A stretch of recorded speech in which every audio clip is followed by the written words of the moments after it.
할렐루야. 가정의 달 5월 달인데요.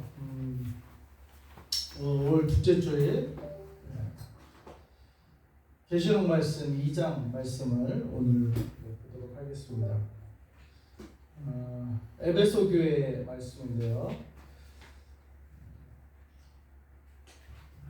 우리가 본문 말씀을 읽은 것처럼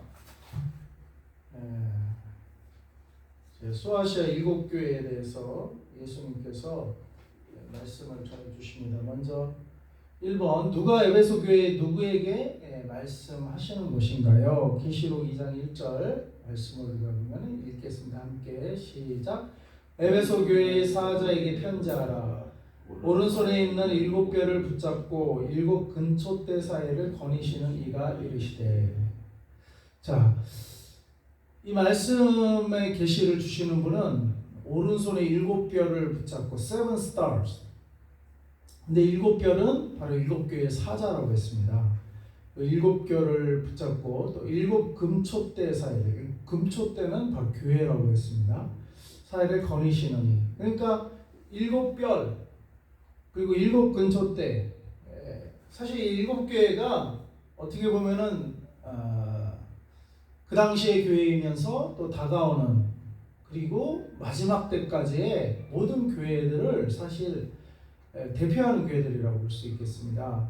그러니까 7교회 주시는 말씀들은 우리 교회뿐만 아니라 온 한국교회, 온 열방의 교회에게 주시는 말씀이에요. 그러니까 그 7교회 중에 하나에 우리가 꼭 해당되는 말씀이고, 해당이 되든 안 되든 우리가 이 말씀의 교훈을 따라 우리가 주님을 잘 섬겨 하지 말라는 거 하지 않고 하라는 걸 잘 해나가면서 우리가 해야 되는데요. 오늘은 첫 번째 교회가 이제 에베소 교회에 주시는 말씀을 우리가 함께 살펴보고자 하는 것입니다.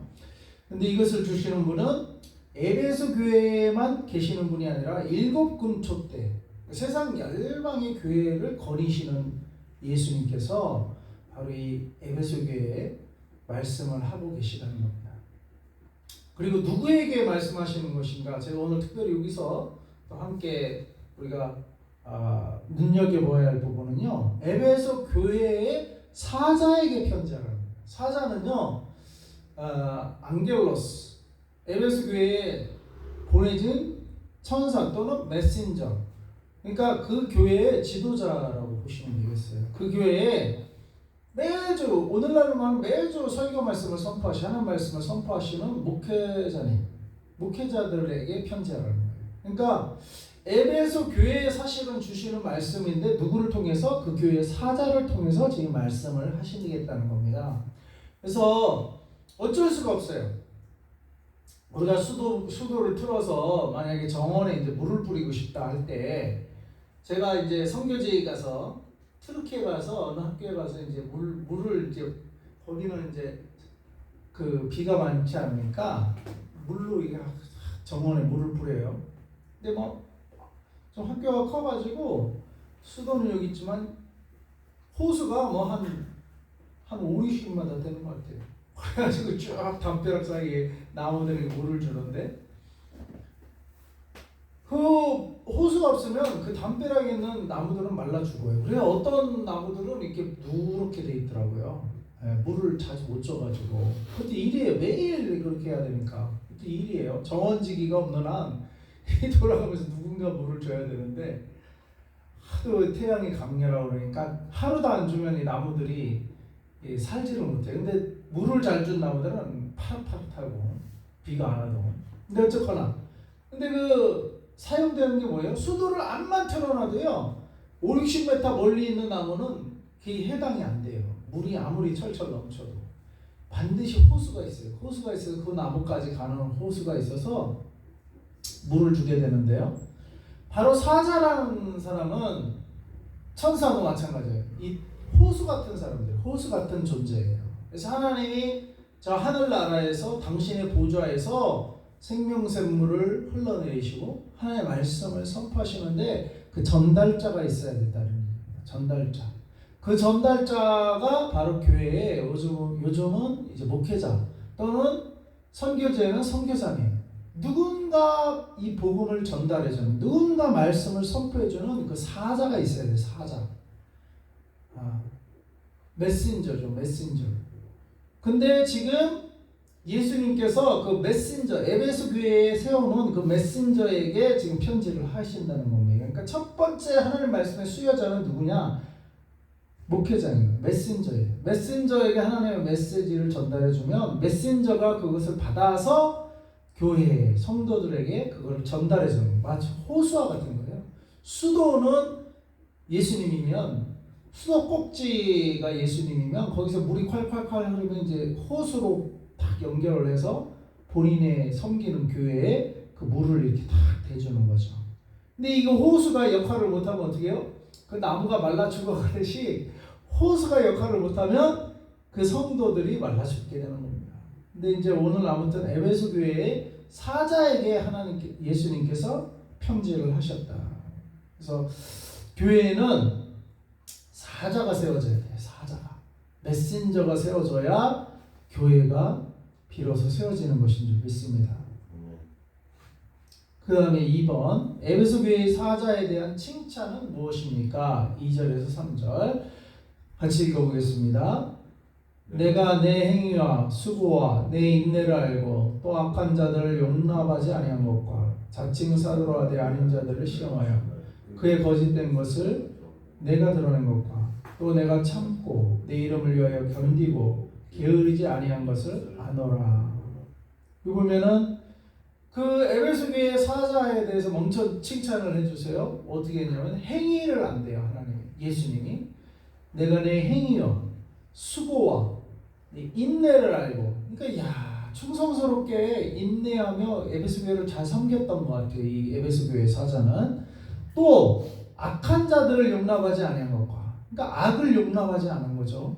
그 다음에 자칭 사도로 하되 아닌 자들을 시험하여 테스트해서 거짓된 것을 드러낸 거. 그러니까 교리적으로 아주 사운드, 건전한 이 이단 사상을 허용하지 않는 거예요. 자칭 사도라는 걸 시험해봐가지고 거짓을 가려냈다 이거예요. 거짓된 것을 내가 드러낸 거예요. 그러니까 이단 사설을 허용해. 요즘에는 신천지를 허용하지 않은 거예요. 예를 들면 이런 거를 잘 가려내고, 그러니까 목회를 잘한 거예요. 그죠? 또 3절에 내가 참고, 야 이런 걸 다 참아내고, 그 다음에 내 이름을 위하여 견디고, 야 주의 이름을 위해서 견디고, 얼마나 모범적입니까? 야 이 정도만 돼도 참, 야 대단히 성도들이 따를 만한, 본받을 만한 목회자 맞습니다. 그리고 게으르지 아니하거든. 게으르지도 않고 대단하죠. 이 정도 되면 진짜 우리 따름직한 목회자고 사자예요. 그죠? 그런데 이게 이제 칭찬을 먼저 이렇게 해주셨어요. 그러니까 칭찬할 게 많아요. 행위도 온전하고 수고하시고 인내하고 악한 자 용납지 않고 거짓된 것 가려내고 허용치 않고 참아내고 주님을 위해서 견디고 게으르지 않고 8가지나 되네. 8가지. 대단히 모범적인 목회자입니다. 사자입니다. 그런데 에베소 교회에 단점이 있어요. 우리 경고를 하셨어요. 4절 5절. 장점이 이렇게 8가지 9가지 많은데 단점 하나를 지금 지적하시는데요. 거기 경고까지 주십니다. 4절 5절 같이 읽겠습니다. 시작.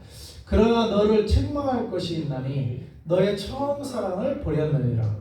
그러므로 어디서 떨어졌는지를 생각하고 회개하여 처음 행위를 가지라. 만일 그러하지 아니하고 회개하지 아니하면 내가 내게 가서 내 촛대를 그 자리에서 옮기리라. 그러나 책망할 것이 있대요. 처음 사랑을 버렸대요. 이거를, 그러니까 사랑 없음을, 이게 다 잘하는데 참고 인내하고 사랑이 없다는 거예요. 사랑이. 이거를 지적하셨어요.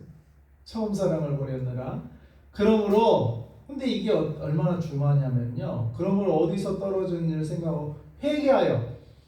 사실 아까 7, 8가지 칭찬 들을 때는 회개할 게 없는 정말 거의 완벽에 가까운 사자였는데 사랑이 식었다고 이거 회개하는 거예요. 사랑. 그러니까 겉으로 또 인내하면서 막 의무감으로 했는지 모르겠어요. 사랑이 없으니까 의무감이 좀 많이 있었겠죠.